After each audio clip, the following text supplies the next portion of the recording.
Hello friends, welcome back to our channel mother and child world journey എന്ന് പറഞ്ഞ നമ്മുടെ സ്വന്തം ഫാമിലിയുടെ മറ്റൊരു പുതിയ എപ്പിസോഡിലേക്ക് എല്ലാവർക്കും വീണ്ടും ഹൃദയം നിറഞ്ഞ സ്വാഗതം. ഇന്നത്തെ നമ്മുടെ വീഡിയോ എന്ന് പറയുന്നത് നിങ്ങളുടെ ഡൗട്ട്സും അതിനുള്ള ഉത്തരങ്ങളും തന്നെയാണ്.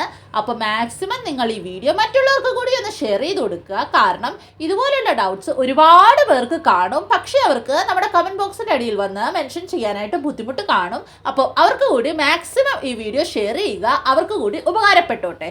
അപ്പോൾ വേഗം ഒട്ടും തന്നെ ഡിലേ ഇല്ലാതെ നമുക്ക് നമ്മുടെ ഇന്നത്തെ വീഡിയോയിലോട്ട് പോകാം.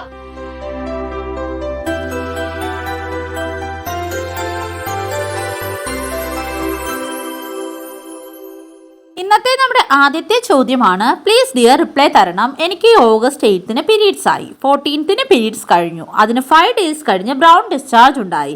എന്താ റീസൺ പറഞ്ഞു തരുമോ ഡിയർ പ്ലീസ്.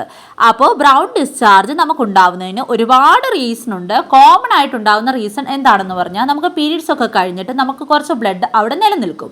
അപ്പോൾ ആ ബ്ലഡ് മുന്നോട്ട് പോകുന്നതാണ് നമുക്ക് ഈ ബ്രൗൺ കളർ ഡിസ്ചാർജ് ആയിട്ട് ഫീൽ ചെയ്യുന്നത്.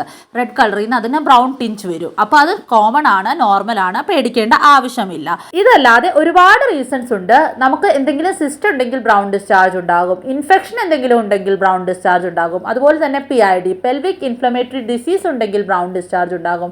അങ്ങനെ ഒരുപാട് റീസൺസ് ഉണ്ട് ബ്രൗൺ ഡിസ്ചാർജ് ഉണ്ടാവുന്നതിന്. അപ്പം നമുക്ക് എന്ത് കാരണം കൊണ്ടാണ് ബ്രൗൺ ഡിസ്ചാർജ് ഉണ്ടാവുന്നതെന്ന് നമ്മളൊരു ഡോക്ടറിനെ കണ്ടിട്ട് ചെക്കപ്പ് ചെയ്യിപ്പിക്കുമ്പോൾ അത് നമുക്ക് ക്ലിയർ ആകും.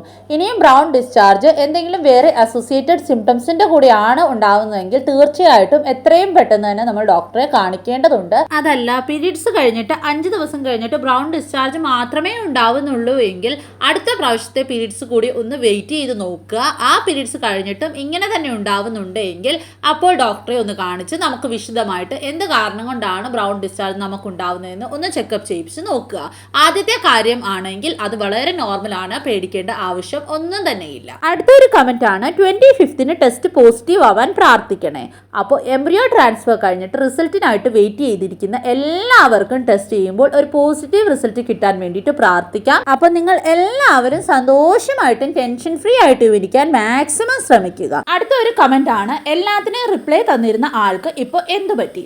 ആദ്യമേ ഞാൻ പറയട്ടെ, നമ്മുടെ ചാനൽ നേരത്തെ തൊട്ട് ഫോളോ ചെയ്യുന്ന എല്ലാവർക്കും അറിയാമായിരിക്കും, നമ്മൾ എല്ലാ കമൻറ്റിനും റിപ്ലൈ ഉടനടി വാട്സപ്പ് മെസ്സേജ് പോലെ ഉടനടി കൊടുത്തുകൊണ്ടിരുന്ന ഒരാളായിരുന്നു ഞാൻ.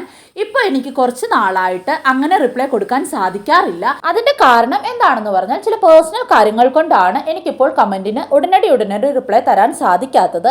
വിത്ത് ഡ്യൂ റെസ്പെക്ട്, നിങ്ങളുടെ എല്ലാ കമൻറ്റിനും തീർച്ചയായിട്ടും മദർ ആൻഡ് ചൈൽഡ് വേൾഡ് ജെനി എന്ന് പറഞ്ഞ ചാനലിൻ്റെ അടിയിൽ നിങ്ങൾ കമൻറ്റ് ഇട്ടിട്ടുണ്ടെങ്കിൽ നിങ്ങളുടെ എല്ലാ കമൻറ്റിനും ഉള്ള റിപ്ലൈ നിങ്ങൾക്ക് തീർച്ചയായിട്ടും ലഭിച്ചിരിക്കും.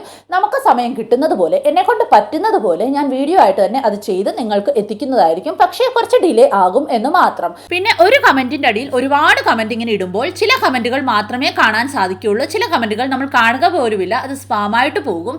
അപ്പോൾ അങ്ങനെ ചെയ്യാതിരിക്കുക. അത്യാവശ്യമായിട്ട് എന്തെങ്കിലും കമൻറ്റ് ഉണ്ടെങ്കിൽ ഒറ്റ കമൻറ്റായിട്ട് മാത്രം ഇട്ട് വെക്കുക. അപ്പോൾ തീർച്ചയായിട്ടും ഞാൻ വീഡിയോ ചെയ്യുന്ന സമയത്ത് ആ കമൻറ്റുകൾ നോക്കി വീഡിയോ ചെയ്തു തരുന്നതായിരിക്കും, അതിൻ്റെ ഉത്തരം പറഞ്ഞു തരുന്നതായിരിക്കും. നമ്മുടെ ചാനൽ ഫോളോ ചെയ്യുന്ന എല്ലാവരും, എന്നെ അറിയാവുന്ന എല്ലാവരും ഈ ഒരു കാര്യം മനസ്സിലാക്കുമെന്ന് പ്രതീക്ഷിക്കുന്നു. ഇനിയും നിങ്ങൾക്ക് ഒരുപാട് അത്യാവശ്യപ്പെട്ട ഒരുപാട് എമർജൻസി ആയിട്ടുള്ള കാര്യം ആണ് എങ്കിൽ തീർച്ചയായിട്ടും ഡോക്ടറോട് തന്നെ ചോദിക്കുക. മെഡിക്കൽ ഇഷ്യൂസ് ഉള്ള കാര്യം ആയതുകൊണ്ടാണ് അങ്ങനെ കൂടി പറഞ്ഞത്. പ്ലീസ് എല്ലാവരും ദയവായിട്ട് മനസ്സിലാക്കും എന്ന് പ്രതീക്ഷിക്കുന്നു. അടുത്തൊരു കമന്റ് ആണ്, ഹായ് ചേച്ചി, എന്റെ oocyte retrieved 7 ICSI done day 3 embryos, അതുപോലെ തന്നെ എംബ്രിയോ ഗ്രേഡ് പറഞ്ഞിട്ടുണ്ട്. എങ്ങനെയാണ് എന്റെ റിസൾട്ട്? ഇത് നല്ലതാണോ? ഇതിന്റെ ഡീറ്റെയിൽസ് ഒന്ന് പറഞ്ഞു തരുമോ? തീർച്ചയായിട്ടും ഇതിൽ നല്ല ഗ്രേഡ് എംബ്രിയോസും ഉണ്ട്, അതുകൊണ്ട് തന്നെ സക്സസ് റേറ്റും ഉണ്ട്. അപ്പോൾ ടെൻഷൻ ആകാതെ ഹാപ്പി ആയിട്ടിരിക്കാൻ ശ്രമിക്കുക. പിന്നെ എംബ്രിയോ ഗ്രേഡിങ്ങിന്റെ എല്ലാ ഡീറ്റെയിൽസും ഡീറ്റെയിൽ ആയിട്ട് തന്നെ നമ്മുടെ ചാനലിൽ ഓൾറെഡി വീഡിയോ ഇട്ടിട്ടുണ്ട്. ആ വീഡിയോ കൂടി ഒന്ന് ചെക്ക് ചെയ്ത് നോക്കുക. എന്തായാലും ഇപ്പോൾ ടെൻഷൻ ആകേണ്ട കാര്യം ഒന്നും തന്നെ ഇല്ല. അടുത്ത ചോദ്യമാണ്, ഹായ്, എനിക്ക് LMP ജൂലൈ 12 ആയിരുന്നു. ഓഗസ്റ്റ് 12 കഴിഞ്ഞ് 5 ദിവസം കഴിഞ്ഞപ്പോൾ കാർഡ് നോക്കി പോസിറ്റീവ് ആയിരുന്നു, ഒരെണ്ണം ലൈറ്റ് വരെയായിരുന്നു. വീണ്ടും 5 ദിവസം കഴിഞ്ഞ് കാർഡ് ടെസ്റ്റ് ചെയ്തപ്പോൾ അതും പോസിറ്റീവ്. HCG നോക്കിയപ്പോൾ 290 കാണിച്ചു. 48 മണിക്കൂർ കഴിഞ്ഞ് വീണ്ടും ടെസ്റ്റ് ചെയ്തപ്പോൾ 260. ഇനി ചാൻസ് ഉണ്ടോ? Please reply. ടെൻഷൻ കൊണ്ട് ഒരു രക്ഷയുമില്ല. ഇവിടെ ചാൻസ് ഇല്ല എന്ന് നമുക്ക് പറയാൻ സാധിക്കുകയില്ല, തീർച്ചയായിട്ടും ചാൻസ് ഉണ്ട്. അപ്പോൾ എന്താണ് ചെയ്യേണ്ടത് എന്ന് പറഞ്ഞു കഴിഞ്ഞാൽ, HCG ടെസ്റ്റ് ഒന്നുകൂടെ ചെയ്ത് നോക്കുക. വാല്യൂ ഡബിൾ ആകുന്നുണ്ടോ എന്ന് നോക്കുക. വാല്യൂ ഇനിയും ഡബിൾ ആകുന്നുണ്ട് എങ്കിൽ, വാല്യൂ ഇൻക്രീസ് ആകുന്നുണ്ട് എങ്കിൽ തീർച്ചയായിട്ടും ഒരു ഹെൽത്തി പ്രഗ്നൻസി ആകാനാണ് ചാൻസ്. ഇനിയും വാല്യൂ കുറഞ്ഞു പോകുകയാണെങ്കിൽ അപ്പോൾ ഒന്നുകൂടെ ഡോക്ടറെ കാണിക്കുക. ഡോക്ടർ പറയുന്നത് പോലെ പ്രൊജസ്ട്രോണിന്റെ ടാബ്ലറ്റ്സ് എടുക്കുക. നമുക്ക് ആ പ്രഗ്നൻസിയെ സപ്പോർട്ട് ചെയ്യാൻ സാധിക്കുന്നുണ്ടെങ്കിൽ തീർച്ചയായിട്ടും ആ പ്രഗ്നൻസി കണ്ടിന്യൂ ആയിട്ട് തന്നെ പോകും. അടുത്തൊരു ചോദ്യമാണ്, ഡോണർ എഗ് യൂസ് ചെയ്താൽ IVF സക്സസ് റേറ്റ് കുറയുമോ? എംബ്രിയോ നമ്മുടെ ബോഡിക്ക് സൂട്ട് ആവാതെ വരുമോ? ഡോണർ എഗ് യൂസ് ചെയ്യുന്നത് തന്നെ നമുക്ക് നമ്മുടെ സ്വന്തം എഗ് കിട്ടാത്ത ഒരു സാഹചര്യത്തിലാണ്. അപ്പോൾ തീർച്ചയായിട്ടും ഡോണർ എഗ് അവിടെ വർക്കാണ് ചെയ്യുന്നത്. അത് ഒരിക്കലും സക്സസ് റേറ്റ് കുറയ്ക്കില്ല, സക്സസ് റേറ്റ് കൂട്ടുകയാണ് ചെയ്യുന്നത് നമ്മുടെ സ്വന്തം എഗ് വെച്ച് ചെയ്യുന്നതിനെക്കാട്ടിലും. കാരണം അങ്ങനെ ഒരു സാഹചര്യത്തിലാണല്ലോ നമ്മൾ ഡോണർ എഗ് യൂസ് ചെയ്ത് IVF ചെയ്യുന്നത്. പിന്നെ മറ്റൊരാളിൽ നിന്ന് എഗ് സ്വീകരിക്കുമ്പോൾ നമ്മളുടെയും അവരുടെയും ബോഡിയുമായിട്ട് കുറച്ച് കാര്യങ്ങളൊക്കെ കമ്പയർ ചെയ്തിട്ട് കുറച്ച് കാര്യങ്ങളൊക്കെ നോക്കിയിട്ടാണ് നമ്മൾ ആ എഗ് സ്വീകരിക്കുന്നത്. അതുകൊണ്ട് തന്നെ ഡോണർ എഗ് IVF ചെയ്യുമ്പോൾ നമ്മുടെ സക്സസ് റേറ്റ് കൂടുകയേ ഉള്ളൂ, കുറയുകയില്ല. കാരണം ആ ഒരു സാഹചര്യത്തിലാണ് നമ്മുടെ സ്വന്തം എഗ് വെച്ചിട്ട് നമുക്ക് സക്സസ് റേറ്റ് കുറയുകയാണ്. അപ്പോൾ ആ ഒരു സാഹചര്യത്തിൽ മാത്രമാണ് ഡോണർ എഗ് IVF ചെയ്യുന്നത്. പിന്നെ ഡോണർ എഗ് വെച്ചിട്ട് ഫോം ആകുന്ന എംബ്രിയോ നമ്മുടെ ബോഡിക്ക് സൂട്ട് ആകാതെയൊന്നും ഇരിക്കുകയില്ല. പക്ഷേ നമ്മളുടെ ആ എംബ്രിയോനെ ഹോൾഡ് ചെയ്യാനുള്ള കപ്പാസിറ്റി എന്തെങ്കിലും കാരണവശാൽ നമ്മുടെ യൂട്രസിനില്ല എങ്കിൽ അത് നമ്മുടെ സ്വന്തം എഗ് വെച്ചിട്ടാണെങ്കിലും ഡോണർ എഗ് വെച്ചിട്ടാണെങ്കിലും ആ എംബ്രിയോനെ ഹോൾഡ് ചെയ്യാനുള്ള, ആ എംബ്രിയോനെ ഇംപ്ലാന്റ് ചെയ്യാനുള്ള കപ്പാസിറ്റി അല്ലെങ്കിൽ എന്തെങ്കിലും പ്രോബ്ലം നമ്മുടെ യൂട്രസിനുണ്ടെങ്കിൽ അങ്ങനെ സംഭവിക്കാം. അല്ലാത്ത സാഹചര്യത്തിൽ അങ്ങനെ സംഭവിക്കില്ല. അപ്പോൾ അതോർത്ത് ടെൻഷൻ ആകേണ്ട കാര്യമേ ഇല്ല. അടുത്ത ചോദ്യത്തിലോട്ട് പോകുന്നതിന് മുമ്പായിട്ട് ഒരു കാര്യം ഒന്ന് ഓർമ്മിപ്പിച്ചോട്ടെ. ഈ വീഡിയോ നിങ്ങൾക്ക് യൂസ്ഫുൾ ആയിട്ടുണ്ട് എന്ന് തോന്നുന്നുണ്ടെങ്കിൽ, ഈ വീഡിയോ നിങ്ങൾക്ക് ഇഷ്ടപ്പെട്ടിട്ടുണ്ടെങ്കിൽ തീർച്ചയായിട്ടും ഈ വീഡിയോ നിങ്ങളുടെ മറ്റുള്ള ഫ്രണ്ട്സിലേക്കും കൂടി ഒന്ന് ഷെയർ ചെയ്ത് കൊടുക്കുക. അതുപോലെ തന്നെ വീഡിയോ ഒന്ന് ലൈക്ക് ചെയ്യുക. നിങ്ങളുടെ ഡൗട്ട്സും മറ്റും കമൻറ്റ് ചെയ്യുക. തീർച്ചയായിട്ടും എന്തായാലും റിപ്ലൈ തന്നിരിക്കും. അതുപോലെ തന്നെ പേഴ്സണലി നിങ്ങൾക്ക് എന്തെങ്കിലും ഡൗട്ട് ഷെയർ ചെയ്യാനുണ്ടെങ്കിലോ അതുപോലെ നിങ്ങൾക്ക് എന്തെങ്കിലും കാര്യങ്ങൾ ഷെയർ ചെയ്യാനുണ്ടെങ്കിലോ നിങ്ങൾക്ക് നമ്മുടെ വാട്സപ്പ് നമ്പറിലൂടെ ഷെയർ ചെയ്യാവുന്നതാണ്. വാട്സപ്പ് നമ്പർ എങ്ങനെയാണ് ലഭിക്കുന്നതെന്നുള്ള എല്ലാ ഡീറ്റെയിൽസും ഞാനിവിടെ സ്ക്രീനിൽ തന്നെ മെൻഷൻ ചെയ്തേക്കാം. അപ്പോൾ അത് നോക്കിയിട്ട് വാട്സപ്പ് നമ്പർ എടുത്ത് അതിനകത്തോട്ട് നിങ്ങൾക്ക് മെസ്സേജ് അയച്ച് ചോദിക്കാവുന്നതാണ്. എന്തായാലും അവിടെയും നിങ്ങൾക്ക് റിപ്ലൈ കിട്ടുന്നതായിരിക്കും. അതുപോലെ തന്നെ നിങ്ങൾ നമ്മുടെ ചാനൽ ഇതുവരെ സബ്സ്ക്രൈബ് ചെയ്തിട്ടില്ല എങ്കിൽ, ചാനൽ നിങ്ങൾക്ക് യൂസ്ഫുൾ ആകുന്നുണ്ട് എങ്കിൽ തീർച്ചയായിട്ടും ചാനലൊന്ന് സബ്സ്ക്രൈബ് ചെയ്ത് സപ്പോർട്ട് ചെയ്യുക. ചാനൽ സബ്സ്ക്രൈബ് ചെയ്യുന്നതിൻ്റെ കൂട്ടത്തിൽ തന്നെ തൊട്ടപ്പുറത്തുള്ള ബെല്ലൈക്കൺ കൂടി ഒന്ന് പ്രസ് ചെയ്ത് അതിൽ ഓൾ എന്നുള്ള ഓപ്ഷൻ കൂടി ഒന്ന് എനേബിൾ ചെയ്ത് വെക്കാനായിട്ട് ആരും മറക്കരുത്. അപ്പോൾ മാത്രമാണ് ഡെയിലി നമ്മൾ അപ്ലോഡ് ചെയ്യുന്ന ഇൻഫോർമേറ്റീവ് ആയിട്ടുള്ള വീഡിയോസിൻ്റെ നോട്ടിഫിക്കേഷൻസ് നിങ്ങൾക്ക് വരികയുള്ളൂ. അടുത്ത ചോദ്യമാണ്, ചേച്ചി എനിക്ക് IVF തേർഡ് ആണ്. First IVF increase to decrease 9.5, 36, 25, 16. Second IVF ചെയ്തപ്പോൾ കുറയുന്നു. ആദ്യം 55 ആയിരുന്നു, പിന്നെ 36 ആയി കുറയുന്നു. എന്താണ് കാരണം? ഇപ്പോൾ തേർഡ് ചെയ്തു, 4 days ആയി. എന്താണ് ചെയ്യുക? അപ്പോൾ ആദ്യത്തെ IVFലും രണ്ടാമത്തെ IVFലും HCG ഡിക്രീസ് ആകുകയാണ് ചെയ്തത്. അപ്പോൾ ബയോകെമിക്കൽ പ്രഗ്നൻസി ആകാനാണ് ചാൻസ്, ഹെൽത്തി പ്രഗ്നൻസി അല്ലായിരിക്കും. അതുകൊണ്ടാണ് അങ്ങനെ സംഭവിച്ചത്. ഇപ്പൊ മൂന്നാമത്തെ IVF കഴിഞ്ഞിരിക്കുകയാണല്ലോ. അപ്പൊ ഇപ്പൊ അത് ഓർത്ത് ടെൻഷൻ, ആദ്യത്തെയും രണ്ടാമത്തെയും ഓർത്ത് ടെൻഷൻ ആകേണ്ട കാര്യമില്ല. ഹാപ്പി ആയിട്ടിരിക്കുക. ആദ്യവും രണ്ടാമതും അങ്ങനെ സംഭവിച്ചു എന്നോർത്ത് മൂന്നാമത് അങ്ങനെ സംഭവിക്കണം എന്ന് യാതൊരു നിർബന്ധവും ഇല്ല.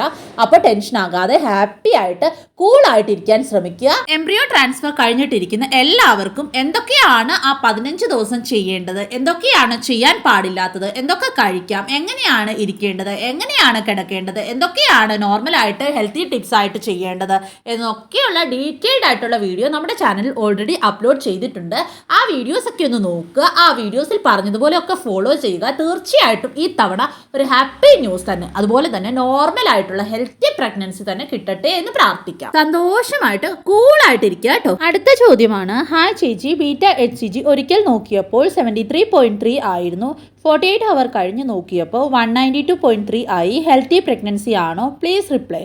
അപ്പോൾ തീർച്ചയായിട്ടും ഇതൊരു ഹെൽത്തി പ്രഗ്നൻസി തന്നെയാണ്. കാരണം ആദ്യം നോക്കിയപ്പോൾ 73 ആയിരുന്നു. 48 മണിക്കൂർ കഴിഞ്ഞിട്ട് ഡബിൾ ആകുകയാണ് ചെയ്യേണ്ടത്. അപ്പോൾ ഡബിൾ ആയിട്ടുണ്ട്. അപ്പോൾ നോർമലാണ്, ഹെൽത്തി പ്രഗ്നൻസി തന്നെയാണ്. ഇനിയും എന്താണ് ചെയ്യേണ്ടത് എന്ന് പറഞ്ഞു കഴിഞ്ഞാൽ ഒരു ഡോക്ടറെ കാണിച്ചിട്ട് സ്കാൻ ചെയ്ത് നോക്കുക. ഹാപ്പി ആയിട്ടിരിക്കുക. ഹെൽത്തി പ്രഗ്നൻസി തന്നെയാണ്. അടുത്തൊരു ചോദ്യമാണ്, പ്രഗ്നൻസിയുടെ സിംറ്റം ആയിട്ട് പിമ്പിൾസ് ഉണ്ടാകുമോ? അപ്പോൾ പ്രഗ്നൻസിയുടെ സിംറ്റംസ് ആയിട്ട് കറക്റ്റായിട്ട് പിമ്പിൾസ് ഉണ്ടാകുകയില്ല. പക്ഷേ എന്താണ് അപ്പോൾ സംഭവിക്കുന്നത് എന്ന് പറഞ്ഞാൽ ഹോർമോണൽ ചേഞ്ചസ് മൂലം പിമ്പിൾസ് ഉണ്ടാകാൻ സാധ്യതയുണ്ട്. പക്ഷേ പിമ്പിൾസ് മാത്രം ഉണ്ടായി എന്ന് പറഞ്ഞ് നമ്മൾ പ്രഗ്നന്റ് ആണെന്ന് നമുക്ക് കൺഫേം ചെയ്യാൻ പറ്റില്ല. അപ്പോൾ പീരീഡ്സ് മിസ്സായതിനു ശേഷം ബീറ്റ HCG ചെക്ക് ചെയ്ത് നോക്കുക. വാല്യൂ നോക്കിക്കഴിഞ്ഞാൽ നമ്മൾ പ്രഗ്നന്റ് ആണോ അല്ലയോ എന്ന് നമുക്ക് മനസ്സിലാക്കാൻ സാധിക്കും. അടുത്തൊരു ചോദ്യമാണ്, മാഡം ട്വിൻ HCG എത്ര വേണം? അപ്പോൾ ട്വിൻസിൽ HCG ലെവൽ എന്ന് പറഞ്ഞു കഴിഞ്ഞാൽ 1000-ന് മുകളിലൊക്കെ ഉണ്ടെങ്കിൽ ട്വിൻസ് ആകാൻ സാധ്യതയുണ്ടെന്ന് നമുക്ക് പറയാൻ സാധിക്കും. അപ്പോഴും കൺഫേം ആയിട്ട് പറയാൻ സാധിക്കുകയില്ല. കൺഫേം ആയിട്ട് പറയണമെങ്കിൽ നമ്മൾ ഒരു സോണോഗ്രഫി ചെയ്ത് നോക്കി അതിൽ ട്വിൻസ് ആണെന്ന് കൺഫേം ചെയ്താൽ മാത്രമേ ട്വിൻസ് ആണ് എന്ന് നമുക്ക് ഉറപ്പിക്കാൻ സാധിക്കുള്ളൂ. അല്ലാതെ HCG ലെവൽ മാത്രം നോക്കിയിട്ട് നമുക്ക് ട്വിൻസ് ആണ് എന്ന് ഒരിക്കലും ഉറപ്പിക്കാൻ സാധിക്കുകയില്ല. അടുത്തൊരു ചോദ്യമാണ്, ഹലോ മാം, ഡോണർ എഗ് വെച്ച് നമ്മൾ IVF ചെയ്യുമ്പോൾ എഗ് ഡൊണേറ്റ് ചെയ്ത ആൾക്ക് ഇഞ്ചക്ഷൻ, മരുന്ന് ഇതിൻ്റെയൊക്കെ ഫലമായിട്ട് നോർമലായിട്ട് പെട്ടെന്ന് ഗർഭിണിയാകാൻ സാധിക്കുമോ? എഗ് പിക്കപ്പ് കഴിഞ്ഞതിന് ശേഷം അവർ അവരുടെ ഭർത്താവുമായിട്ട് കോൺടാക്ട് ചെയ്യുമ്പോൾ അവർ പെട്ടെന്ന് ഗർഭിണിയാകാൻ സാധ്യതയുണ്ടോ? എഗ് ഡൊണേറ്റ് ചെയ്യുന്ന സ്ത്രീക്ക് എത്ര കഴിഞ്ഞ് നോർമൽ പ്രഗ്നൻസി ആവാൻ കഴിയും? ഇതിൻ്റെ ഉത്തരം അറിയുന്നവർ ഒന്ന് റിപ്ലൈ തരണേ. അപ്പോൾ എഗ് ഡൊണേറ്റ് ചെയ്യുന്ന ആൾക്ക് വേറെ യാതൊരു കുഴപ്പവും ഇല്ലാത്തത് കൊണ്ട് തന്നെയാണ് നമ്മൾ അവരുടെ എഗ് എടുക്കുന്നത്. അപ്പോൾ അവർക്ക് നോർമലി പ്രഗ്നൻസി ആകാനായിട്ട് യാതൊരു പ്രശ്നവുമില്ല. അപ്പോൾ നോർമലായിട്ട് തന്നെ അവർ പ്രഗ്നൻ്റ് ആയിക്കോളും. ഇപ്പോൾ ഹസ്ബൻഡുമായിട്ട് കോൺടാക്ട് ചെയ്ത് കഴിഞ്ഞാൽ നോർമലായിട്ട് തന്നെ അവർ പ്രഗ്നൻ്റ് ആകും. അത് ഈ മരുന്നിൻ്റെ എഫക്റ്റ് കൊണ്ടല്ല, അല്ലാതെ തന്നെ ആകും. പിന്നെ എഗ് ഡൊണേറ്റ് ചെയ്ത സ്ത്രീക്ക് ഒരു സൈക്കിൾ വിട്ട് അടുത്ത സൈക്കിളിൽ നോർമലി പ്രഗ്നൻസി ട്രൈ ചെയ്ത് നോർമലായിട്ട് തന്നെ പ്രഗ്നൻ്റ് ആകാൻ സാധിക്കും. യാതൊരു കുഴപ്പമില്ല. അടുത്ത ചോദ്യമാണ്, മൈ HCG 256 ഓക്കെ അല്ലേ 15 days ആഫ്റ്റർ എംബ്രിയോ ട്രാൻസ്ഫർ? അപ്പോൾ തീർച്ചയായിട്ടും ഓക്കെ തന്നെയാണ്. കോൺഗ്രാറ്റ്സ്. അപ്പോൾ ഡോക്ടറെ കാണിക്കുക, ഫർദർ പ്രൊസീജിയേഴ്സ് എല്ലാം ചെയ്ത് നോക്കുക, ഹാപ്പി ആയിട്ടിരിക്കുക, യാതൊരു കുഴപ്പമില്ല, ഹെൽത്തി ആണ്. അടുത്ത ചോദ്യമാണ്, എനിക്ക് പീരീഡ്സിന്റെ 14th ഡേ ആണ്, തിക്നെസ് 6.5 ആണ്, ഫ്രോസൺ IVF ആണ് ചെയ്യുന്നത്, ഇതിനെക്കുറിച്ചൊന്ന് പറയുമോ? അപ്പോൾ എൻഡോമെട്രിയൽ തിക്നെസ് കുറച്ചുകൂടെ കൂടിയിട്ട് എംബ്രിയോ ട്രാൻസ്ഫർ ചെയ്യുന്നതാണോ ബെറ്റർ? അപ്പോൾ എൻഡോമെട്രിയൽ തിക്നെസ് കൂട്ടാനായിട്ടുള്ള വീഡിയോസ് നമ്മൾ ഓൾറെഡി ചെയ്തിട്ടുണ്ട്. എന്തൊക്കെ ടിപ്സ് ആണ് ഫോളോ ചെയ്യേണ്ടത്, എന്തൊക്കെ ഡയറ്റ് ആണ് കഴിക്കേണ്ടത്, എന്തൊക്കെ എക്സസൈസസ് ആണ് ചെയ്യേണ്ടത് എന്നൊക്കെയുള്ള വീഡിയോ ഡീറ്റെയിൽഡ് ആയിട്ട് തന്നെ ചെയ്തിട്ടുണ്ട്. അപ്പോൾ ആ വീഡിയോസൊക്കെ ഒന്ന് ചെക്ക് ചെയ്ത് നോക്കുക, അത് ഫോളോ ചെയ്യുക. അതിനുശേഷം എൻഡോമെട്രിയൽ തിക്നെസ് കൂട്ടിയതിന് ശേഷം IVF ചെയ്യുക. അടുത്തൊരു ചോദ്യമാണ്, ഹായ് 21 വീക്സ് ആയി, 3.4 സെൻറ്റിമീറ്റർ ആണ്, ലോ ലൈങ് ആണ്, എന്തൊക്കെ ചെയ്യണം, എന്തൊക്കെ ചെയ്യാൻ പാടില്ല, എന്തൊക്കെ കാര്യങ്ങളാണ് ശ്രദ്ധിക്കേണ്ടത്?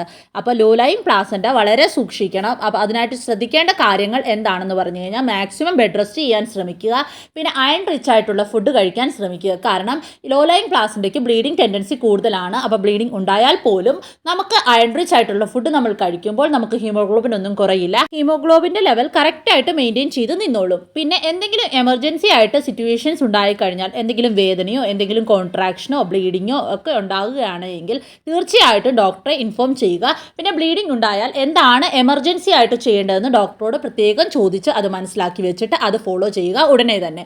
ഒരുപാട് ബ്ലീഡിംഗ് ഉണ്ടാവുകയാണെങ്കിൽ തീർച്ചയായിട്ടും ഡോക്ടറെ എമർജൻസി ആയിട്ട് കാണിക്കുക. അടുത്തൊരു ചോദ്യമാണ്, ഫസ്റ്റ് ബീറ്റ HCG 873, 4 ഡേയ്സ് കഴിഞ്ഞ് 1560, വീണ്ടും 4 ഡേയ്സ് കഴിഞ്ഞ് 2010, പിന്നെ 4 ഡേയ്സ് കഴിഞ്ഞ് 2204. ഇത് ഓക്കെ ആണോ? അപ്പോൾ തീർച്ചയായിട്ടും ബീറ്റ HCG ലെവൽ മുന്നോട്ട് പോകുന്നതനുസരിച്ച് ഹെൽത്തി പ്രഗ്നൻസി തന്നെയാണ്, ഓക്കെ ആണ്. എന്താണ് ചെയ്യേണ്ടത് എന്ന് പറഞ്ഞു കഴിഞ്ഞാൽ ഡോക്ടറെ കാണിച്ചിട്ട് സ്കാനിങ് ചെയ്ത് നോക്കുക, ഹാർട്ട് ബീറ്റ് ഒക്കെ വന്നോ എന്ന് ചെക്ക് ചെയ്ത് നോക്കുക. അടുത്ത ഒരു ചോദ്യമാണ്, ഹായ് IVF ചെയ്ത് കഴിഞ്ഞാൽ ബെഡ് റെസ്റ്റ് വേണോ? അപ്പോൾ IVF ചെയ്ത് കഴിഞ്ഞാൽ ബെഡ് റെസ്റ്റിൻ്റെ ആവശ്യമില്ല. പക്ഷേ നമ്മുടെ ശരീരം ടയേർഡ് ആകുന്നതനുസരിച്ച് നമ്മൾ റെസ്റ്റ് ചെയ്യുക. അമിതമായിട്ടുള്ള ജോലി ഭാരം ഒന്നും എടുക്കാതിരിക്കുക, അമിതമായിട്ട് കുനിഞ്ഞു നൂർന്നുള്ള ജോലികളൊന്നും ചെയ്യാതിരിക്കുക. പക്ഷേ നമുക്ക് നമ്മുടെ ഡെയിലി റുട്ടീൻ ആക്ടിവിറ്റീസ് എല്ലാം തന്നെ ചെയ്യാവുന്നതാണ്. ഒരു കാര്യം മാത്രം ശ്രദ്ധിക്കുക, നമ്മുടെ ശരീരം ടയേർഡ് ആകുന്നതനുസരിച്ച് നമ്മൾ റെസ്റ്റ് എടുത്തുകൊണ്ടിരിക്കുക, ബെഡ് റെസ്റ്റിൻ്റെ ആവശ്യം ഇല്ല. പിന്നെ പ്രത്യേക സാഹചര്യത്തിൽ ഡോക്ടർ പറയുക അത്യാവശ്യമായിട്ട് ബെഡ് റെസ്റ്റ് എടുക്കേണ്ടതുണ്ട്, എന്നാൽ മാത്രം ബെഡ് റെസ്റ്റ് എടുക്കുക, അല്ലാത്ത പക്ഷം ബെഡ് റെസ്റ്റിൻ്റെ ആവശ്യം തീരെയില്ല. അടുത്ത ചോദ്യമാണ്, എനിക്ക് പിക്കപ്പിന് ശേഷം പീരീഡ്സിൻ്റെ 10 ഡേയ്സ് മുന്നേ ബ്ലഡ് കലർന്ന ഡിസ്ചാർജ് ചെറുതായിട്ട് പോകുന്നു, അത് കുഴപ്പമാണോ? അപ്പോൾ ഒരുപാട് ബ്ലീഡിംഗ് ഉണ്ടാവുന്നുണ്ട് എങ്കിൽ തീർച്ചയായിട്ടും അത് പ്രോബ്ലം ആണ്. അല്ലാതെ കുറച്ചൊക്കെ പോകുന്നുണ്ട് എങ്കിൽ അത് പ്രശ്നമില്ല, നോർമൽ ആണ്, പേടിക്കേണ്ട ആവശ്യം ഒന്നും തന്നെ ഇല്ല. പിന്നെ എന്തെങ്കിലും ഇൻഫെക്ഷൻ ഉണ്ടോ എന്നൊന്ന് ചെക്ക് ചെയ്ത് നോക്കണം. ഇൻഫെക്ഷൻ എന്തെങ്കിലും ഉണ്ട് എങ്കിൽ തീർച്ചയായിട്ടും ഡോക്ടറെ കാണിക്കണം. ഡോക്ടറെ കാണിച്ചതിന് ശേഷം മെഡിസിൻ എടുക്കണം. അതിനുശേഷം മാത്രം എംബ്രിയോ ട്രാൻസ്ഫർ ചെയ്യിക്കുക. അല്ലാത്ത പക്ഷം എംബ്രിയോ ട്രാൻസ്ഫർ നമ്മൾ ചെയ്യിച്ചു കഴിഞ്ഞാലും ഇൻഫെക്ഷൻ വെച്ചുകൊണ്ട് അത് നമ്മളുടെ റിസൾട്ടിന് നെഗറ്റീവായിട്ട് ബാധിക്കും. നമ്മൾ മെഡിസിൻ എടുത്തതിന് ശേഷം എംബ്രിയോ ട്രാൻസ്ഫർ ചെയ്യിക്കുക. അപ്പോൾ തീർച്ചയായിട്ടും നമ്മുടെ റിസൾട്ട് പോസിറ്റീവ് ആകും. അടുത്ത ചോദ്യമാണ്, ചേച്ചി കഴിഞ്ഞ മന്ത് 25ന് എംബ്രിയോ ട്രാൻസ്ഫർ ചെയ്തു, 8ന് റിസൾട്ട് വന്നു, വാല്യൂ 1606, 1 വീക്ക് കഴിഞ്ഞപ്പോൾ ബ്ലീഡിംഗ് വന്നു, സ്കാനിങ്ങിൽ സിംഗിൾ സാക്ക് ഉള്ളെന്ന് ഡോക്ടർ പറഞ്ഞു. ഇനി നാളെയാണ് ഡീറ്റെയിൽഡ് സ്കാനിങ്. വൊമിറ്റിംഗ് ഉണ്ട്, ഇപ്പൊ പേടിക്കേണ്ടല്ലോ ചേച്ചി? ഇപ്പൊ ഒട്ടും പേടിക്കേണ്ട ആവശ്യമില്ല. 1606 ബീറ്റ HCG വാല്യൂ നല്ല വാല്യൂ തന്നെയാണ്. അപ്പോൾ ഇനിയും ഡീറ്റെയിൽഡ് സ്കാനിങ്ങിൽ ഹാർട്ട് ബീറ്റ് ഒക്കെ വന്നോ എന്ന് ചെക്ക് ചെയ്ത് നോക്കും. അപ്പോൾ എന്തായാലും ഹാപ്പി ആയിട്ടിരിക്കുക. അടുത്ത ചോദ്യമാണ്, മാം എൻ്റെ പ്രൊലാക്റ്റിൻ ലെവൽ 65 ആണ്, നാച്ചുറൽ പ്രഗ്നൻസി പോസിബിൾ ആണോ? PCOD, തൈറോയ്ഡ് ഇഷ്യൂസ് ഒക്കെ ഉണ്ട്. അപ്പോൾ പ്രൊലാക്റ്റിൻ്റെ ലെവൽ കുറച്ച് കൂടുതലാണ്. അപ്പോൾ എന്താണ് ചെയ്യേണ്ടത് എന്ന് പറഞ്ഞു കഴിഞ്ഞാൽ ഒരു ഡോക്ടറെ കാണിക്കുക. പ്രൊലാക്റ്റിൻ്റെ ലെവൽ കുറയ്ക്കാനുള്ള മെഡിസിൻസ് അവൈലബിൾ ആണ്. അപ്പോൾ മെഡിസിൻസ് മെഡിസിൻസ് എടുക്കുക, അതിൻ്റെ കൂടെ ടിപ്സ് ഫോളോ ചെയ്യുക. നമ്മൾ ഓൾറെഡി പ്രൊലാക്റ്റിൻ ലെവൽ കുറയ്ക്കാനായിട്ടുള്ള ടിപ്സ് ഒക്കെ വീഡിയോ ചെയ്തിട്ടുണ്ട്. ആ വീഡിയോ ഒന്ന് ചെക്ക് ചെയ്ത് നോക്കുക. തീർച്ചയായിട്ടും പ്രൊലാക്റ്റിൻ ലെവൽ കുറഞ്ഞു കഴിയുമ്പോൾ നാച്ചുറൽ പ്രഗ്നൻസി പോസിബിൾ തന്നെയാണ്. യാതൊരു പ്രശ്നവുമില്ല. PCODക്കും തൈറോയ്ഡ് ഇഷ്യൂസിനും ഒക്കെ മെഡിസിൻസ് അവൈലബിൾ ആണ്. അപ്പോൾ ആ മെഡിസിൻസ് ഒക്കെ കറക്റ്റായിട്ട് എടുത്തിട്ട് നാച്ചുറൽ പ്രഗ്നൻസി ട്രൈ ചെയ്തോളൂ. തീർച്ചയായിട്ടും പ്രഗ്നൻസി പോസിബിൾ തന്നെയാണ്. അടുത്തൊരു ചോദ്യമാണ്, എനിക്ക് ലെഫ്റ്റ് ബ്രസ്റ്റിന്റെ എയറോളയുടെ ഒരു പർട്ടിക്കുലർ പോയിന്റിൽ തൊടുമ്പോൾ വേദനയും അതുപോലെ ബ്രസ്റ്റ് സ്ക്വീസ് ചെയ്യുമ്പോൾ നല്ല രീതിയിൽ വാട്ടറി ഡിസ്ചാർജും ചെറിയ രീതിയിൽ മിൽക്ക് ഡിസ്ചാർജും വരുന്നു. പ്രൊലാക്റ്റിൻ ലെവൽ കൂടുതൽ വെല്ലവും കൊണ്ടായിരിക്കുമോ? അപ്പോൾ അങ്ങനെ ഒരു ഡൗട്ട് ഉള്ള സ്ഥിതിക്ക് തീർച്ചയായിട്ടും പ്രൊലാക്റ്റിന്റെ ലെവൽ ഒന്ന് ചെക്ക് ചെയ്തോളൂ. അപ്പോൾ പ്രൊലാക്റ്റിന്റെ ലെവൽ റേഞ്ച് വെച്ചിട്ട് നമുക്ക് നോർമൽ ആണോ അബ്നോർമൽ ആണോ എന്ന് മനസ്സിലാക്കാൻ സാധിക്കും. അബ്നോർമൽ ആണെങ്കിൽ തീർച്ചയായിട്ടും ഡോക്ടറെ കാണിച്ച് മെഡിസിൻ എടുക്കേണ്ടതുണ്ട്. നോർമൽ ആണെങ്കിൽ പ്രശ്നം ഒന്നും തന്നെ ഇല്ല. അടുത്ത ചോദ്യമാണ്, 0.2 ബീറ്റ HCG ലെവൽ പോസിറ്റീവ് ആണോ? അപ്പോൾ 0.2 ബീറ്റ HCG ലെവൽ പോസിറ്റീവ് അല്ല, നെഗറ്റീവ് ആണ്. അടുത്ത ചോദ്യമാണ്, എനിക്ക് ആദ്യം ബീറ്റ HCG ചെയ്തപ്പോൾ 1607, 48 അവേഴ്സിന് ശേഷം 3160, പിന്നെ സ്കാൻ ചെയ്തു, അതിൽ ഒന്നും കണ്ടില്ല. വീണ്ടും ടെസ്റ്റ് ചെയ്തു, 5460. ഇനി സ്കാൻ ചെയ്താൽ സാക്ക് കാണാൻ കഴിയുമോ? അപ്പോൾ തീർച്ചയായിട്ടും ഹെൽത്തി പ്രഗ്നൻസി ആണെങ്കിൽ ഇനി അടുത്ത സ്കാനിങ്ങിൽ സാക്ക് കാണാൻ സാധിക്കും. പേടിക്കേണ്ട ആവശ്യം ഒന്നും തന്നെയില്ല. അടുത്ത ചോദ്യമാണ്, ഞങ്ങളുടെ FET കഴിഞ്ഞു, 12 ദിവസം ടെസ്റ്റ് ചെയ്തു, വാല്യൂ 6.73 ആണ്, പോസിറ്റീവ് ആണോ? ഇനിയും കൂടാൻ സാധ്യതയുണ്ടോ? അപ്പോൾ 6.73 എന്ന് പറയുന്നത് പോസിറ്റീവ് ആണെന്ന് നമുക്ക് കൺസിഡർ ചെയ്യാൻ പറ്റില്ല. അപ്പം നമുക്ക് എന്താണ് ചെയ്യേണ്ടത് എന്ന് പറഞ്ഞു കഴിഞ്ഞാൽ ഒന്നുകൂടെ ബീറ്റ HCG ചെക്ക് ചെയ്ത് നോക്കുക. വാല്യൂ ഡബിൾ ആകുന്നുണ്ടെങ്കിൽ നമുക്ക് ഹെൽത്തി പ്രഗ്നൻസി ആണെന്ന് കൺഫേം ചെയ്യാൻ സാധിക്കും. ഇനിയും വാല്യൂ ഡിക്രീസ് ആകുകയാണ് ചെയ്യുന്നതെങ്കിൽ നെഗറ്റീവ് ആണെന്നാണ് നമുക്ക് പറയാൻ പറ്റുക. അടുത്ത ചോദ്യമാണ്, എനിക്ക് 5 വീക്സ് കഴിഞ്ഞു, സ്കാൻ ചെയ്തപ്പോൾ ജസ്റ്റേഷണൽ സാക്ക് കാണുന്നില്ല, എന്താ ചെയ്യുക? അപ്പോൾ എന്താണ് ചെയ്യേണ്ടത് എന്ന് പറഞ്ഞു കഴിഞ്ഞാൽ ഒരാഴ്ചയ്ക്ക് ശേഷം പിന്നീട് ഒന്നുകൂടെ സ്കാൻ ചെയ്ത് നോക്കുക. അപ്പോൾ തീർച്ചയായിട്ടും ഹെൽത്തി പ്രഗ്നൻസി ആണെങ്കിൽ ജസ്റ്റേഷണൽ സാക്ക് കാണാൻ സാധിക്കും. അടുത്ത ചോദ്യമാണ്, 0.3 HCG ലെവൽ പ്രഗ്നന്റ് ആണോ? തൈറോയ്ഡ് ഉണ്ട്. അപ്പോൾ 0.3 HCG ലെവൽ പ്രഗ്നന്റ് അല്ല, അപ്പോൾ അത് നെഗറ്റീവ് ആണ്. അടുത്ത ചോദ്യമാണ്, ചേച്ചി എംബ്രിയോ ഡോണർ ഉണ്ടാവുമോ? അപ്പോൾ തീർച്ചയായിട്ടും എംബ്രിയോ ഡോണർ അവൈലബിൾ ആണ്. നമുക്ക് ഡോണർ എഗ്ഗും ഡോണർ സ്പേമും ഒക്കെ അവൈലബിൾ ആകുന്നത് പോലെ തന്നെ ഡോണർ എംബ്രിയോയും അവൈലബിൾ ആണ്. അടുത്ത ചോദ്യം, എത്ര എംബ്രിയോസ് ഉണ്ടെന്നാണ്. ഡീറ്റെയിൽസ് എല്ലാം തന്നെ ഞാൻ ഇവിടെ കൊടുക്കാം. അപ്പോൾ ഒരു എംബ്രിയോ ക്ലീവേജ് സ്റ്റേജിൽ ലെഫ്റ്റ് ആയിട്ടുണ്ട്. അപ്പോൾ അതാണ് അതിൻ്റെ ഉത്തരം. ഇനിയും അതേ ആൾ തന്നെ താഴെ കമൻറ്റ് ഇട്ടേക്കുന്നത് ഞാൻ വായിക്കാം. ഞാൻ തൻ്റെ വീഡിയോസ് എല്ലാം കാണാറുണ്ട്. അന്നൊക്കെ കമൻറ്റ് ചെയ്താൽ റിപ്ലൈ പെട്ടെന്ന് തരുമായിരുന്നു. ഇപ്പം എന്താ തരാത്തെ? 500 റുപ്പീസ് ചെയ്ത് വാട്സപ്പ് നമ്പർ എടുക്കാഞ്ഞിട്ടാണോ? ഈ കമൻറ്റ് ചെയ്തിരിക്കുന്ന ആളുമായിട്ട് ഞാൻ നേരത്തെ ഒരുപാട് കമൻറ്റിലൂടെയും അതുപോലെ തന്നെ മെയിലിലൂടെയും റിപ്ലൈസ് കൊടുത്തുകൊണ്ടിരുന്നതാണ്. പക്ഷേ എനിക്ക് ചില സാഹചര്യങ്ങൾ കൊണ്ട് ഇപ്പോൾ കമൻറ്റിന് കൃത്യമായിട്ട് റിപ്ലൈ തരാൻ സാധിക്കുന്നില്ല. അത് കുറച്ച് നാളെ ആയിട്ടുള്ളൂ ഇങ്ങനെ ഒരു സാഹചര്യം വന്നിട്ട്. ഇതൊരു പബ്ലിക് പ്ലാറ്റ്ഫോമാണ്. അപ്പം നമുക്ക് നമ്മുടെ എല്ലാ കാര്യങ്ങളും ഇവിടെ പറയാൻ സാധിക്കുകയില്ല. എന്ത് സാഹചര്യം കൊണ്ടാണ് ഞാൻ പറഞ്ഞല്ലോ, പേഴ്സണലായിട്ട് കുറച്ച് കാര്യങ്ങൾ വന്നതുകൊണ്ടാണ് നമുക്ക് ഇങ്ങനെ കറക്റ്റായിട്ട് റിപ്ലൈ കൊടുക്കാൻ പറ്റാത്തത്. എന്നാലും മാക്സിമം ഞാൻ റിപ്ലൈസ് എല്ലാം തന്നെ കൊടുക്കുന്നുണ്ട്. നമ്മുടെ ചാനലിൻ്റെ അടിയിൽ വരുന്ന ഒരു കമൻറ്റിന് പോലും ഞാൻ ഇപ്പോഴും റിപ്ലൈ കൊടുക്കാതിരിക്കുന്നില്ല. കുറച്ച് ഡിലേ ആകും എന്ന് മാത്രം. ഞാൻ വീഡിയോ ആയിട്ട് തന്നെ ചെയ്യുന്നുണ്ട്. അല്ലാതെ എളുപ്പം റിപ്ലൈ തരാൻ പറ്റുന്ന ചോദ്യങ്ങളാണ് എങ്കിൽ എളുപ്പം റിപ്ലൈ കൊടുത്തു പോകാറുണ്ട്. അത് കാണുന്നത് പോലെ തന്നെ ചെയ്യാറുണ്ട്. ചില കമൻറ്റിൻ്റെ അടിയിൽ ഒരുപാട് കമൻറ്റ് വന്നു കഴിയുമ്പോൾ നമ്മൾ ചില കമൻറ്റ്സ് മിസ്സായി പോകും. അങ്ങനെ വല്ലതും മിസ്സായെങ്കിലേ ഉള്ളൂ. അല്ലാതെ നമ്മുടെ ചാനലിൻ്റെ അടിയിൽ വരുന്ന എല്ലാ കമൻറ്റ്സിനും എന്നെക്കൊണ്ട് പറ്റുന്നത് പോലെ മാക്സിമം ഞാൻ റിപ്ലൈ കൊടുത്തു പോകുന്നുണ്ട്. പിന്നെ ചിലവർക്ക് ചില കാര്യങ്ങൾ ഓപ്പൺ ആയിട്ട് നമ്മളോട് കമൻറ്റിലൂടെ ചോദിക്കാൻ സാധിക്കുകയില്ല. അവർക്ക് വേണ്ടിയിട്ട് മാത്രമാണ് വാട്സപ്പ് എന്ന സൗകര്യം തുടങ്ങിയത്. അവർക്ക് വേണ്ടിയിട്ട് മാത്രം. മറ്റ് എല്ലാവർക്കും നോർമലായിട്ട് കമൻറ്റിലൂടെ ചോദിക്കുന്ന എല്ലാവർക്കും തീർച്ചയായിട്ടും റിപ്ലൈ കിട്ടും. പിന്നെ കുറച്ച് ഡിലേ ഉണ്ടാകും എന്ന് മാത്രം. അത് മനസ്സിലാക്കാൻ നിങ്ങളെ കൊണ്ട് സാധിക്കും എങ്കിൽ തീർച്ചയായിട്ടും നിങ്ങൾ മനസ്സിലാക്കുക. കാരണം ഒരു കമൻറ്റിൽ നിങ്ങൾ ചിലപ്പോൾ ഒരു കമൻറ്റോ 2 കമൻറ്റോ 3 കമൻറ്റോ ഒക്കെ ആയിരിക്കും ഇടുന്നത്. പക്ഷേ ഇതുപോലെ ഒരുപാട് കമൻറ്റ്സ് ഇടുന്നുണ്ട്. ഒരുപാട് വീഡിയോസിൻ്റെ അടിയിൽ ഒരുപാട് കമൻറ്റ്സ് വരുന്നുണ്ട്. അപ്പോൾ അതെല്ലാത്തിനും റിപ്ലൈ കൊടുക്കണ്ടേ? അപ്പോൾ തീർച്ചയായിട്ടും എന്നെക്കൊണ്ട് പറ്റുന്നത് പോലെ എൻ്റെ സാഹചര്യം അനുസരിച്ച് ഞാൻ തീർച്ചയായിട്ടും എല്ലാത്തിനും റിപ്ലൈ തരും. അപ്പോൾ അതിനായിട്ട് വെയിറ്റ് ചെയ്യുക. അപ്പോൾ എമർജൻസി ആയിട്ട് നിങ്ങൾക്ക് എന്തെങ്കിലും അത്യാവശ്യമായിട്ടുള്ള ഡൗട്ട്സ് ഉണ്ടെങ്കിൽ തീർച്ചയായിട്ടും നിങ്ങൾ ഡോക്ടറോട് തന്നെ ചോദിക്കുക. അത്ര മാത്രമേ എനിക്കിപ്പോൾ പറയാൻ സാധിക്കുകയുള്ളൂ. നമ്മുടെ ചാനലിൻ്റെ അടിയിൽ mother and child world journey എന്ന് പറഞ്ഞ ചാനലിൻ്റെ അടിയിൽ നിങ്ങൾ തരുന്ന ഓരോ കമൻസും നിങ്ങൾ തരുന്ന ഓരോ സജഷൻസും എല്ലാം 100% എനിക്ക് വാല്യൂ ഉള്ളത് തന്നെയാണ്. തീർച്ചയായിട്ടും ഡൗട്ട്സിനെല്ലാം എത്രയും വേഗം തന്നെ റിപ്ലൈ തരാൻ ഞാൻ ശ്രമിക്കാം. എന്നെക്കൊണ്ട് പറ്റുന്നത് പോലെ തരികയും ചെയ്യാം. അടുത്ത ചോദ്യമാണ്, ചേച്ചി IVF ചെയ്യാൻ ഈ മന്ത് പീരീഡ്സ് ആകുമ്പോൾ വരാൻ ഡോക്ടർ പറഞ്ഞു. ഇന്ന് 2nd ഡേ ആണ്. ഡോക്ടർ അപ്പോയിൻമെൻറ്റ് മറ്റന്നാളാണ്. അതായത് 4th ഡേ മുതൽ ഇഞ്ചക്ഷൻ പ്രിപ്പറേഷൻ സ്റ്റാർട്ട് ചെയ്യൂ. അത് ഓക്കെ ആണോ? തീർച്ചയായിട്ടും ഓക്കെ ആണ്, പ്രോബ്ലം ഇല്ല. പിന്നെ മെന്റലി ഞാൻ പ്രിപ്പയർഡ് അല്ല, നെക്സ്റ്റ് മന്ത് മാറ്റാനായിട്ട് ഡോക്ടറോട് പറഞ്ഞാൽ സമ്മതിക്കുമോ? തീർച്ചയായിട്ടും സമ്മതിക്കും. മെന്റലി പ്രിപ്പയർ ആയതിനു ശേഷം മാത്രം IVF ചെയ്യിക്കുക. അതാണ് IVFന്റെ സക്സസ് റേറ്റ് കൂടാനായിട്ട് നല്ലത്. പിന്നെ ഡീറ്റെയിൽ ആയിട്ട് ആരും ഒന്നും പറഞ്ഞില്ല. IVF ആണ്, പീരീഡ്സ് ആകുമ്പോൾ വരാൻ മാത്രം പറഞ്ഞു. കൗൺസിലിംഗ് ഒന്നും തന്നില്ല. ഓവറോൾ എന്താ നടക്കുന്നത് എന്നൊന്നും അറിയില്ല. അപ്പോൾ IVF എന്താണെന്ന് ആദ്യമേ മനസ്സിലാക്കുക. IVFന്റെ പ്രൊസീജിയർ സ്റ്റെപ്പ് ബൈ സ്റ്റെപ്പായിട്ട് മനസ്സിലാക്കുക. എന്തൊക്കെ ചെയ്യണം, എന്തൊക്കെ ചെയ്യാൻ പാടില്ല, അതൊക്കെ മനസ്സിലാക്കുക. കറക്റ്റ് ആയിട്ടുള്ള ഇൻഫർമേഷൻസ് കളക്ട് ചെയ്യുക. അതിനുശേഷം മാത്രം IVF ചെയ്യുക. അതാണ് നല്ലത്. അപ്പോൾ തീർച്ചയായിട്ടും നമ്മുടെ സക്സസ് റേറ്റും കൂടും. പിന്നെ IVF ചെയ്യാനായിട്ട് മെന്റലി പ്രിപ്പറേഷൻസ് അത്യാവശ്യമാണ്. മെന്റലി പ്രിപ്പയർ ആയതിനു ശേഷം മാത്രം IVF ചെയ്യിക്കുക. ഡോക്ടറോട് പറഞ്ഞാൽ തീർച്ചയായിട്ടും ഡോക്ടർ സമ്മതിക്കും. പിന്നെ എന്ത് ഡൗട്ട് ഉണ്ടെങ്കിലും നമുക്ക് നമ്മുടെ ഡോക്ടറോട് തീർച്ചയായിട്ടും ചോദിക്കാവുന്നതാണ്. ഡോക്ടർ ചോദിച്ചു കഴിയുമ്പോൾ പറഞ്ഞു തരും. അപ്പോൾ അതെല്ലാം ചോദിച്ച് മനസ്സിലാക്കി ക്ലിയർ ആക്കിയതിനു ശേഷം മാത്രം IVF കണ്ടിന്യൂ ചെയ്യുക. അടുത്ത ചോദ്യമാണ്, ഞാൻ IVF ജസ്റ്റ് സ്റ്റാർട്ട് ചെയ്തു, ഏജ് 39 കഴിഞ്ഞു, AMH ലെവൽ 2.29 ആണ്, ഇത് ഓക്കെ ആണോ അതോ ഇതിൽ കൂടുതൽ വേണോ? അപ്പോൾ ഇത് കറക്റ്റ് ആണ്, ഓക്കെ ആണ്, കണ്ടിന്യൂ ചെയ്ത് പൊക്കോളൂ ട്രീറ്റ്മെന്റ്. അപ്പോൾ AMH ലെവൽ എത്രയാണ് നോർമൽ, എത്ര ലെവൽ ആയാൽ നമ്മൾ പ്രഗ്നന്റ് ആകാൻ സാധിക്കും, അതിനെപ്പറ്റി ഒക്കെ ഡീറ്റെയിൽഡ് ആയിട്ട് തന്നെ നമ്മുടെ ചാനലിൽ വീഡിയോ ഇട്ടിട്ടുണ്ട്. അപ്പോൾ ആ വീഡിയോ ഒന്ന് കണ്ടു നോക്കുക. തീർച്ചയായിട്ടും ഇപ്പോൾ ടെൻഷൻ അടിക്കേണ്ട യാതൊരു കാര്യവും ഇല്ല. നോർമലായിട്ട് IVFന്റെ ട്രീറ്റ്മെന്റുമായിട്ട് കണ്ടിന്യൂ ചെയ്ത് പോകുക. അടുത്ത ചോദ്യമാണ്, HCG ലെവൽ കുറഞ്ഞു വരുന്നു, എന്തെങ്കിലും കുഴപ്പമുണ്ടാവുമോ? 5 വീക്സ് ആയി ബേബി ഹേർട്ട് ബീറ്റ് ഇല്ല. അപ്പോൾ സാധാരണയായിട്ട് ഒരു ഹെൽത്തി പ്രഗ്നൻസിയിൽ HCG ലെവൽ 48 മണിക്കൂർ കൂടുമ്പോൾ ഡബിൾ ആകുകയാണ് ചെയ്യുന്നത്. അപ്പോൾ ഇവിടെ കറക്റ്റായിട്ട് പറയണമെങ്കിൽ HCG ലെവൽ എത്രയാണ് എന്ന് അറിയണം. അപ്പോൾ 5 വീക്സ് ആയി എന്ന് പറഞ്ഞു. അപ്പോൾ അതിൻ്റെ അർത്ഥം ഒന്നുകൂടെ ഒന്ന് HCG ലെവൽ ചെക്ക് ചെയ്ത് നോക്കുക. ഇനിയും കൂടുന്നുണ്ടോ എന്ന് ചെക്ക് ചെയ്ത് നോക്കുക. സ്കാൻ ചെയ്ത് നോക്കുക. അപ്പോൾ സ്കാൻ ചെയ്ത് നോക്കുമ്പോൾ ഹെൽത്തി പ്രഗ്നൻസി ആണോ എന്ന് നമുക്ക് മനസ്സിലാകും. ഹേർട്ട് ബീറ്റ് ഒക്കെ വന്നിട്ടുണ്ടോ എന്ന് നമുക്ക് മനസ്സിലാകും. അതുവരെ നമുക്ക് ഈ ഒരു കാര്യത്തിന് ഒന്നും തന്നെ പറയാൻ സാധിക്കുകയില്ല. അടുത്ത ഒരു ചോദ്യമാണ്, പ്രഗ്നൻസി സമയത്ത് ആറ്റിലെ മീൻ കഴിക്കാമോ? അപ്പോൾ പ്രഗ്നൻസി സമയത്ത് മെർക്കുറി ലെവൽ കുറവുള്ള എല്ലാ മീനും നമുക്ക് സേഫായിട്ട് തന്നെ കഴിക്കാവുന്നതാണ്. മെർക്കുറി കണ്ടന്റ് കൂടുതലുള്ള മീനുകൾ ഒന്നും തന്നെ കഴിക്കാൻ പാടില്ല. അത് നമുക്ക് നല്ലതല്ല. അപ്പോൾ ഇന്ന് ഇത്രയും ക്വസ്റ്റ്യൻസ് ആണ്, ഇത്രയും ഡൗട്ട്സ് ആണ് തിരഞ്ഞെടുത്ത ഉത്തരം പറഞ്ഞിരിക്കുന്നത്. ഇനിയും നിങ്ങളുടെ എല്ലാ ഡൗട്ട്സിനും ഉള്ള ഉത്തരം എന്തായാലും നിങ്ങൾക്ക് ലഭിച്ചിരിക്കും. അപ്പോൾ നിങ്ങളുടെ ഡൗട്ട്സ് എല്ലാം താഴെ കമന്റ് ചെയ്തിടുക. അപ്പോൾ നമ്മുടെ ചാനലിൽ ഇനി അടുത്തൊരു വീഡിയോ വരുന്നത് വരെ എല്ലാവരും ഹാപ്പി ആയിട്ടിരിക്കുക, എല്ലാവരും സേഫ് ആയിട്ടിരിക്കുക. God bless you dears. Bye by.